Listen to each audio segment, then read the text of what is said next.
It's a beautiful day in this neck. Well, hello there, MLB Fan Cave neighbor. Name's Matthew George, and I am bushed after a long day's lawyering. Now, usually on days like this, what I like to do is come home, prop my feet up, grab a cold beer out of the refrigerator, and turn on the Cincinnati Reds game. But, alas, it's the middle of January, so that's not an option for me right now. So instead, I come here to my Cincinnati Reds Fortress of Solitude. Now, you're probably wondering why I, an attorney, am applying for the MLB Fan Cave. Well, it's really quite simple. Baseball, for as long as I can remember, for as long as I've been able to hold a bat, for as long as I've been able to throw a ball, it's probably been one of the most important parts of my life. It all dates back to about 6 years old when I first saw the Reds win the 1990 World Series. That's also when I started T-ball. And, you know, if I could, I'd be a Major League ball player right now. That's what we all dreamed about when we were kids. But, sadly, wasn't that good. I mean, I was decent. I played high school all the way through my senior year, started varsity.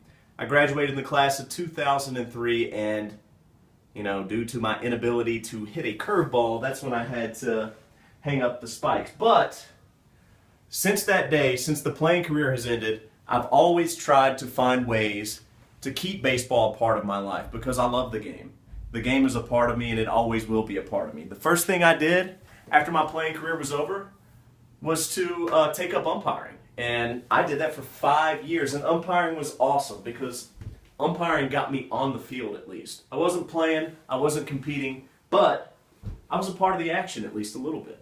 So that was great. Umpired for 5 years, but unless I was going to the Hunter Wendelstadt School of Umpiring down in Florida and planning to become a professional Major League umpire, it's not a career. I had to start thinking about the future. So what did I want to do when I grew up? That's a great question, and I didn't know when I went off to college to the University of Kentucky. But while there, I made it a point to try and continue to make baseball a part of my life. So I started writing for the school newspaper, the Kentucky Colonel. It's a daily publication, and after a couple years of toiling away with volleyball and women's basketball, I got the men's baseball beat. And I was the men's baseball beat writer for 2 whole years there while at the Kentucky Colonel. It was fantastic. It was the job of my dreams. I got to go to the ballpark every day. I got to interview players and coaches. I got to write game stories, feature pieces.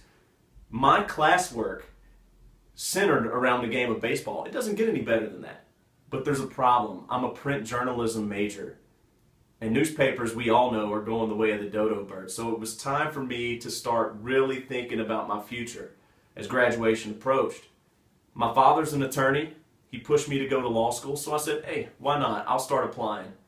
I applied to the University of Kentucky because I was already there in the city of Lexington. I applied to the University of Louisville, and then someone told me about this really small school that just so happened to be located 7 miles away from Great American Ballpark, Northern Kentucky University.